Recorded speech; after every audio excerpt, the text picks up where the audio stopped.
और प्रभु चरणों में जिसका विश्वास नहीं है, वो हाथ में आए हुए पदार्थ का भी उपभोग नहीं कर पाते, उपयोग नहीं कर पाते। देवताओं का विश्वास था ना, इसलिए हाथ से गया हुआ अमृत भी वापस मिल गया। और दैत्यों को विश्वास नहीं है, तो हाथ में आए हुए अमृत को भी वो पी नहीं पाए। प्रभु ने देवताओं को दिलाया। तत्र देवासुरो नामरण परम दारुणम रोध सुगन्य तो राजन स्तुमलो रोमहर्षण। रोमहर्षण युद्ध छिड़ गया और सब देवता विजयश्री को प्राप्त हो गए। शंकर भगवान देखने आए थे, मोहिनी रूप को देखते ही रह गए। बड़ी सुंदर कथा है। विश्व मोहिनी का चमत्कार प्रभु ने भोलेनाथ को भी दिखा दिया। मैं तो सिर्फ ये कहना चाहता हूं परीक्षित कि मेरे गोविंद जैसा दरबार तो किसी का है ही नहीं। एक बार इस दरबार में जो आ जाता है ना, उसको भटकना नहीं पड़ता है। दरबार हजारों देखे हैं, पर ऐसा कोई दरबार नहीं। दरबार हजारों देखे हैं, पर ऐसा कोई दरबार नहीं। मुझे लगता है आज भी कोई व्रत है क्या? ताली में करंट ही नहीं है, मस्ती में गाइए।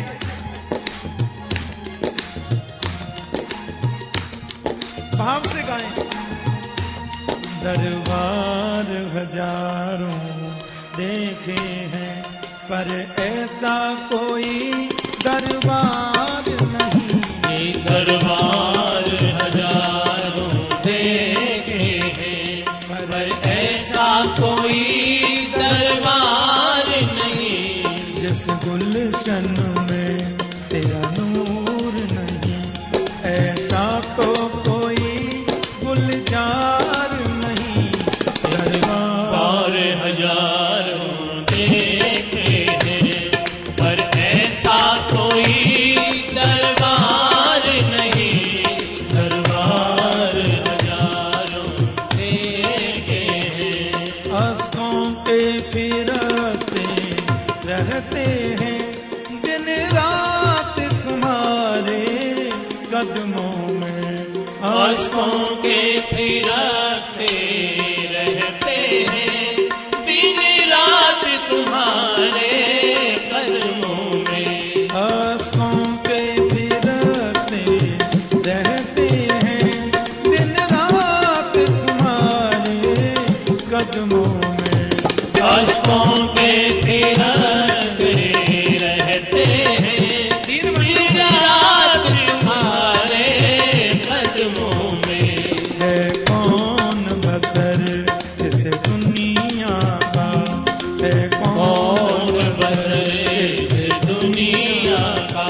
तेरे दर का खिदमतगार नहीं। दरबार हजारों देखे हैं, पर ऐसा कोई दरबार नहीं। दरबार हजारों देखे हैं। गोविंद के दरबार में बैठे हैं, माता की गोद में बैठे हैं, बहुत मस्ती से गाएं, बड़ी श्रद्धा से गाएं।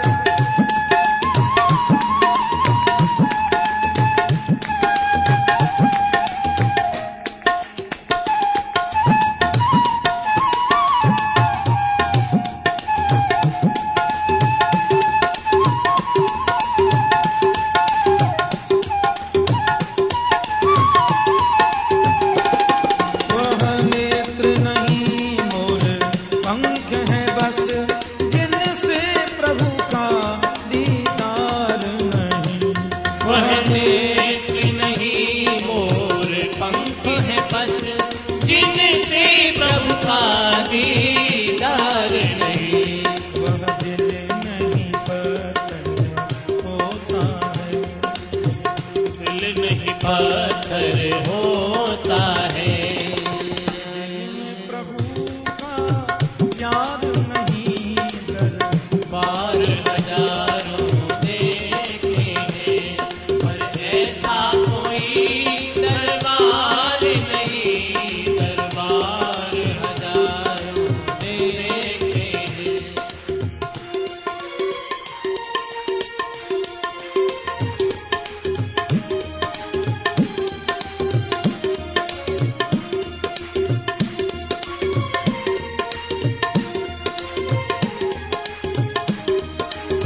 दम निकले। हसरत है तुमसे मनमोहन, जिस बात बनाए दम निकले। तेरा एक नजारा काफी है, तेरा एक नजारा काफी है, बस और मुझे दरकार नहीं। दरबार हजारों देखे हैं। क्योंकि वो भगवान है, उनको सुनना पड़ता है। गोविंद सबको सुख प्रदान करते हैं। किसी भी जीव की तकलीफ वो बर्दाश्त नहीं कर पाते। और विशेषकर जो भक्त हैं, अनन्यास चिंतयन्तो माम ये जनाः पर्युपासते तेषां नित्याभियुक्तानां योगक्षेमं वहाम्यहम्। अनन्यता से मेरा चिंतन जो करे उसका तो योगक्षेम वहन करता हूं मैं। अच्छा, एक बात आपसे कहें, ये जरूरी नहीं है कि देवकुल में जन्म लेने वाले सब भक्त ही होंगे। तो ये आवश्यक नहीं है कि दैत्यकुल में जन्म लेने वाले सब दुष्ट ही होंगे। कभी कभी दैत्यकुल में भी परम भक्त जन्म लेते हैं, प्रहलाद आदि। और कभी कभी देवकुल में उच्च पद पर बैठकर भी लोगों की बुद्धि दैत्यों जैसी हो सकती है। श्रीमद् भागवत में देवस्थान ऊंचा नहीं है। देवताओं का जो पद है वो बहुत ऊंचा नहीं है। भागवत के अनुसार तो देव होना बड़ी बात नहीं है, भक्त होना बड़ी बात है। बोलो जय श्री कृष्ण। हाँ, अब राजा बलि जो हैं ये प्रहलाद के पौत्र हैं। गुरुजी से बोले, महाराज अब वो तो अमृत पान कर चुके, अब क्या किया जा सकता है? बोले, अमृत पान करने वालों को भी परास्त तो कर ही सकते हैं, मार नहीं सकते। और उसके लिए तो गुरु सेवा, गौ सेवा आदि आवश्यक है। राजा बलि ने बड़ी निष्ठा से गुरुदेव आचार्य के आदेश का पालन किया। और धीरे धीरे अवसर देखकर शुक्राचार्य ने बोल दिया कि स्वर्ग पर चढ़ाई कर दो, मेरा आशीर्वाद है। राजा बलि ने स्वर्ग पर चढ़ाई कर दी, और केवल स्वर्ग नहीं, त्रिलोकी को अपने कब्जे में ले लिया। तीनों लोकों के सम्राट बन गए महात्मा बलि। एक बात कहूं,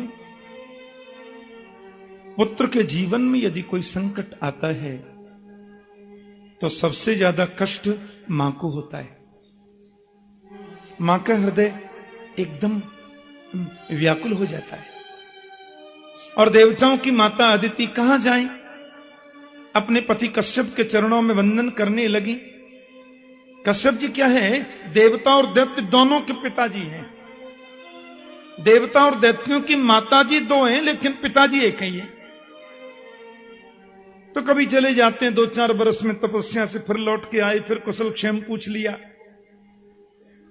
कश्यप ने देखा कि अदिति आजकल चिंतित हैं। देखो, जिनको रोज मंदिर जाने की आदत होती है ना, वो एक दिन नहीं जा पाए तो उनको बड़ा टेंशन हो जाता है। सन 78 में जब वृंदावन में बाढ़ आई थी ना, यमुना जी के जल में बहुत बड़ी बाढ़ आई थी। हाँ, गली गली में नौकाएं चली थी। ज्ञान गुदड़ी में तो हम लोग नौका से घूमने आए थे। बोलो जय श्री कृष्ण।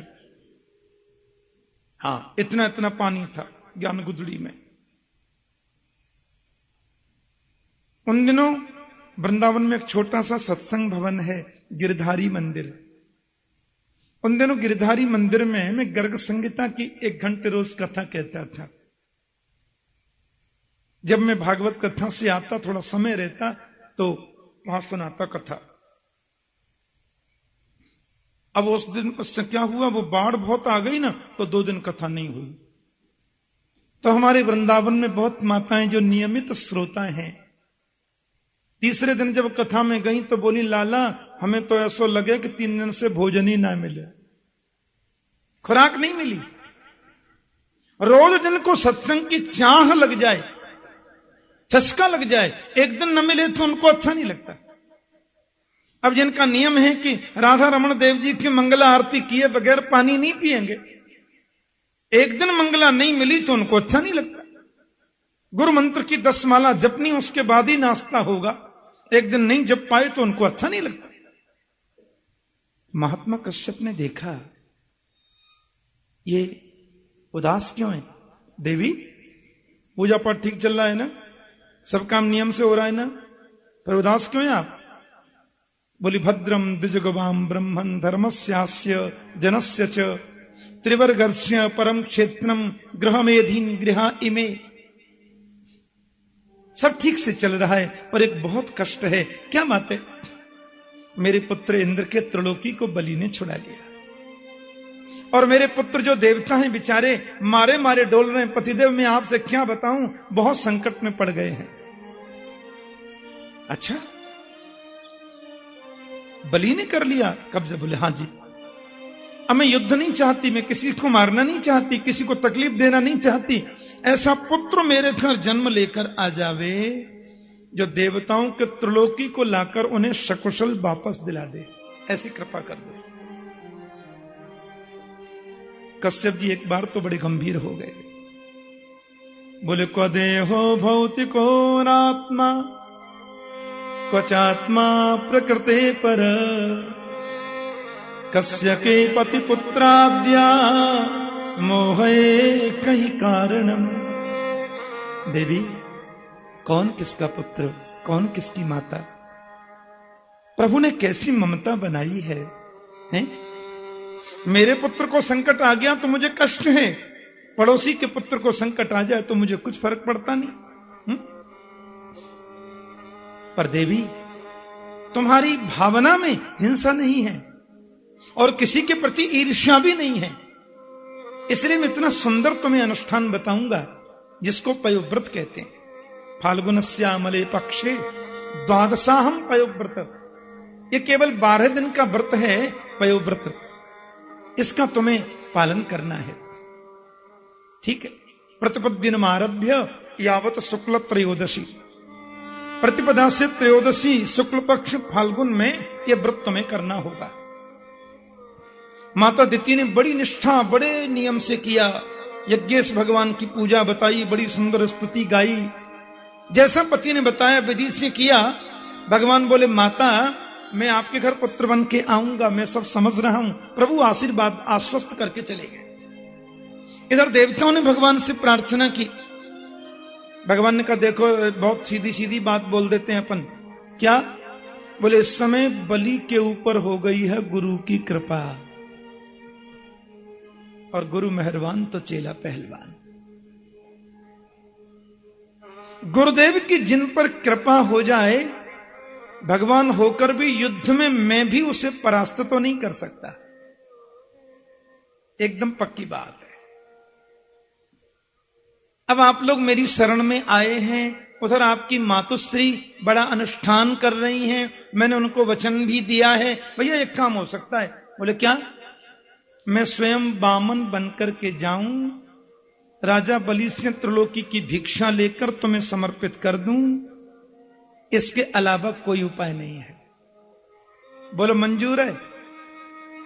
देवता बोले, आपकी जैसी मर्जी महाराज। ठीक है, तो प्रतीक्षा करो, अपन आते हैं।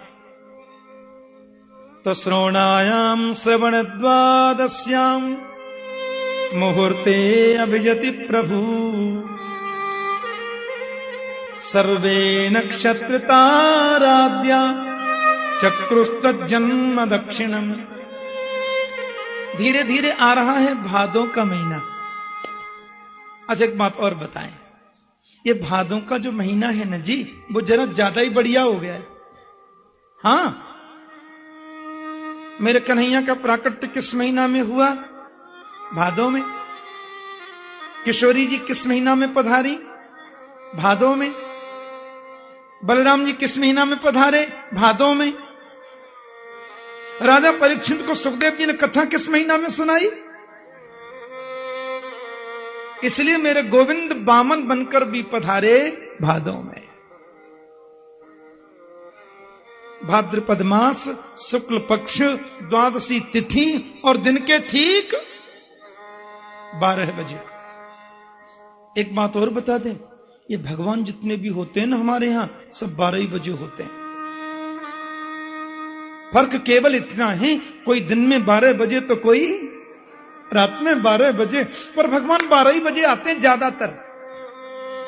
हाँ, ये 12 बजे का मुहूर्त ज्यादा अच्छा होता है ज्योतिष के हिसाब से, ज्योतिषी लोग बोलते हैं। तो महाराज भगवान तो आगे 12 बजे दिन में ठीक पधारे। अब माता जी देख करके गदगद हो गई। तम बटुम वामनम दृष्ट्वा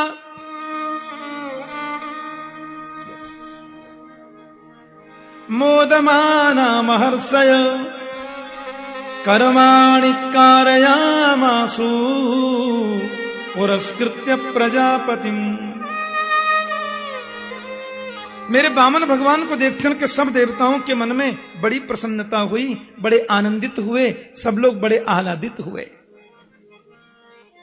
छोटे छोटे चरण हैं, छोटे छोटे हाथ हैं, बटुआ सा मुंह है। हमारे ब्रज में जो बहुत सुंदर बच्चा होता है ना, माताएं उसको ऐसा ही बोलती हैं, ये बहना देखो तो सही कितना सुंदर है, बटुआ से मुंह को, ऐसा बोलती। बहुत सुंदर है, मोती जैसे दांत, बिम्बापल जैसे ओष्ठ, शंख जैसी ग्रीवा, बड़ी सुंदर कमल नेत्र। सुंदर है वामन भगवान, पर हैं टोटल 52 अंगुल के, 3.5 बिलांत के। अब उनको देखकर के सब देवता दौड़े, महाराज सपत्नीक पधारे, सबने पूजा करी। और सबसे पहले क्या हुआ, श्री बृहस्पति जी महाराज आए। बृहस्पति ब्रह्म सूत्रम मेखलाम कश्यपो ददात। ऋषि बृहस्पति जी ने वामन भगवान को पहले धारण कराया जनेऊ। बृहस्पति ब्रह्म सूत्रम, उन्होंने जनेऊ धारण करा दिया। माता ने कौपीनाथ छादनम, माता मैया बोली नंगाई खड़ा है बेटा, इसको मैं कम से कम कौपीन तो पहनाऊं। सो माता ने कौपीन धारण करा दी। देव छत्रम जगत पते, दिशाओं ने वामन भगवान को छत्र समर्पित कर दिया। और कमंडलुम वेद गर्भ कुशान सप्तर्षियो ददो, वामन भगवान को ब्रह्मा ने कमंडल दिया। और ये सप्तर्षि लोग हैं ना, उन्होंने वामन प्रभु को भजन करने को कुशाका आसन दे दिया। हाँ,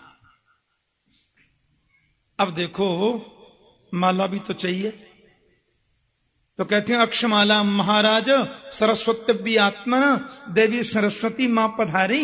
उन्होंने वामन भगवान को रुद्राक्षमाला दे दी, अक्षमाला प्रदान कर दी। हाँ, पर भिक्षा कौन दे? भिक्षा का पात्र तो खाली है। तो भिक्षा माता कात्यायनी ने वामन भगवान को भिक्षा प्रदान कर दी। बोले जय श्री कृष्ण। कि भिक्षां भगवतीं साक्षात् उमादादंबिका सती। माता कात्यायनी प्रकट हुई, वामन प्रभु को आशीर्वाद दिया और उनके पात्र में भिक्षा भर दी। हीरे जवाहरातों से पूरा पात्र भर दिया। आहा, अन्नपूर्णा देवी के रूप में आकर के मां कात्यायनी ने उनको भोजन प्रसाद की व्यवस्था करी। इस प्रकार से सब हुआ। और बिल्कुल आधा मिनट में आकर के पंडित जी ने पूजा करवा दी। आधे से पौन मिनट भी लगे तो नहीं हो सकती। बोलो जय श्री कृष्ण। और मौन कराई, क्योंकि वो जब मंत्र बोलते हैं तो मुझे डर लगने लग जाता है। बोलो जय श्री कृष्ण। इसलिए उन्होंने मौन रूप से तुरंत पूजा करा दी। वामन भगवान गोपाल जी एक ही बात है। और महाराज देवताओं के मन में बड़ी प्रसन्नता हो गई। मतवारी जा की चाल मेरो यशोदा को लाल, मतवारी जा की चाल मेरो यशोदा को लाल, मतवारी जा की चाल मेरो यशोदा को लाल, मतवारी जा की चाल मेरो यशोदा को लाल। जाके घूंगर वाले बाल मेरो यशोदा को लाल, जाके घूंगर वाले बाल मेरो यशोदा को लाल, जाके घूंगर वाले बाल मेरो यशोदा को लाल, जाके घूंगर वाले बाल मेरो यशोदा को लाल, जाके होठ लाल लाल मेरो यशोदा को लाल, जाके होठ लाल लाल मेरो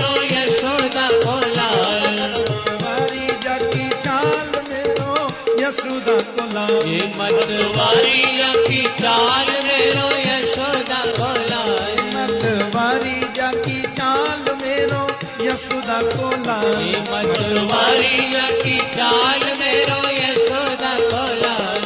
संग खेले ग्वाल वाल मेरो नंद जी को लाल। संग खेले ग्वाल वाल मेरो नंद जी को लाल। संग खेले ग्वाल वाल मेरो नंद जी को लाल। संग खेले ग्वाल वाल मेरो नंद जी को लाल। मतवारी जाकी चाल मेरो यशोदा को लाल। ये मतवारी की चाल मेरो यशोदा को लाल। मतवारी जाकी चाल मेरो यशोदा को लाल। ये मतवारी की चाल मेरो यशोदा को लाल। मतवारी जाकी चाल मेरो यशोदा को लाल। ये मतवारी की चाल मेरो यशोदा को लाल। जाके घुंगर वाले बाल मेरो यशोदा को लाल। जाके घूंगर वाले बाल मेरो यशोदा को लाल। जाके घुंगर वाले बाल मेरो यशोदा को लाल। जाके घूंगर वाले बाल मेरो यशोदा को लाल। मतवारी जाकी चाल मेरो यशोदा को लाल। ये मतवारी की चाल मेरो यशोदा को लाल। ये मतवारी जाकी चाल मेरो यशोदा को लाल। ये मतवारी की चाल मेरो यशोदा को लाल। ये मतवारी जाकी चाल मेरो यशोदा को लाल। हरि हरि हरि हरि बोल। चाल मेरो यशोदा को लाल। बने वामन कृपाल प्यारो नंद जी को लाल। बने वामन कृपाल प्यारो नंद जी को लाल। बने वामन कृपाल प्यारो नंद जी को लाल। बने वामन कृपाल प्यारो नंद जी को लाल। मतवारी जाकी चाल मेरो यशोदा को लाल। ये मतवारी की चाल मेरो यशोदा को लाल।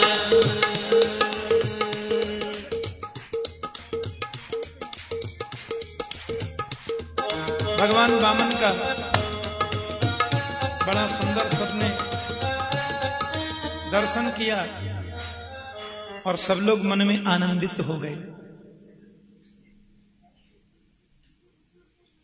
वामन भगवान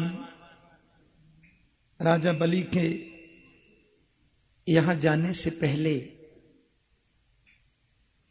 वो भिक्षा में जो मिला था ना, माता जी को आज्ञा लेकर गुरुजी को देने लग गए। प्यार से बोलो जय श्री कृष्ण। और जैसे ही वो गुरुदेव को प्रदान करने लगे, गुरुजी बोले छोटी मोटी भिक्षा से अपना काम तो नहीं चल सकता, हमें प्रसन्न करना है तो राजा बलि के मंडप में जाइए और त्रिलोकी की भिक्षा लेकर के आइए।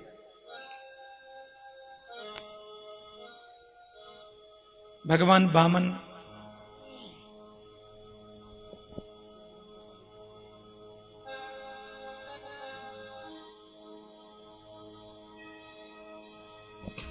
तो वामन भगवान राजा बलि के मंडप की ओर जा रहे हैं और कहते हैं गुरुदेव आपका आशीर्वाद है तो ये कार्य जरूर पूरा होगा। और वो सीधे बलि के मंडप की ओर जा रहे हैं। थोड़ा बिल्कुल ध्यान से सुनना।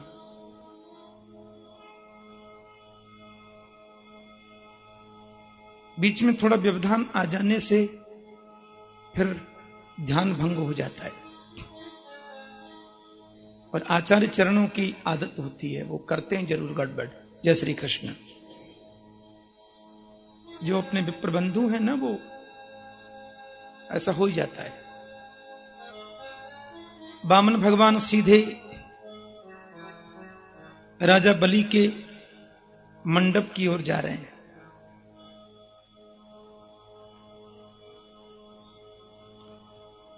और बलि महाराज बड़े समाधिस्थ होकर के पूजा में लगे हैं।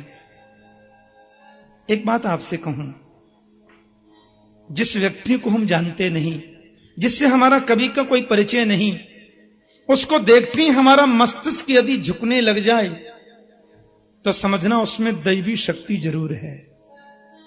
पक्की बात है, उसमें दैवी शक्ति जरूर है।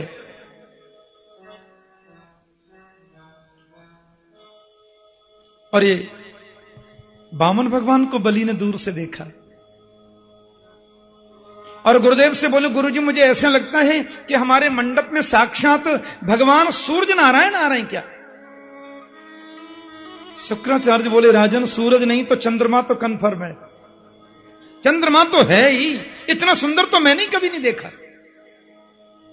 छोटे छोटे चरण हैं, जरा से खड़ाऊ हैं, एक हाथ में कमंडल है, बगल में कुशा का आसन है, ऊपर छाता चल रहा है, 4 अंगुल की लंगोटी पहन रखी है, मोटा जनेऊ है और माला अखंड चल रही है। जय श्री कृष्ण। बड़े गदगद हो गए महात्मा शुक्राचार्य। और बलि महाराज ने वामन प्रभु को देखा और वे तो खड़े हो गए। स्वागतम ते नमस्तुभ्यं ब्रह्मं किं करवामते ब्रह्मर्षीणां तपस्साक्षां मन्ये त्वार्ज वपुर्धरम। आपका स्वागत करता हूं। राजा बलि ने वामन भगवान के चरणों में झुक के प्रणाम किया। आपकी क्या सेवा करें? वामन भगवान बड़े प्रसन्न।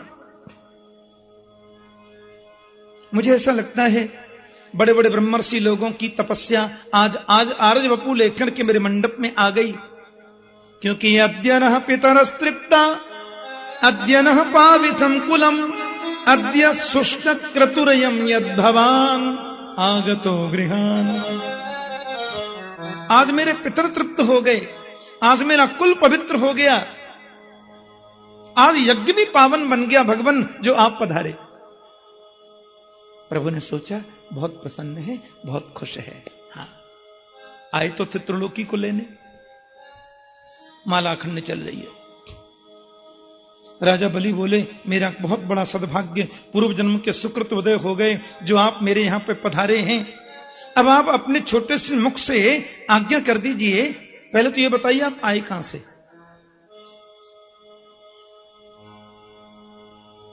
आपका आश्रम कहां है?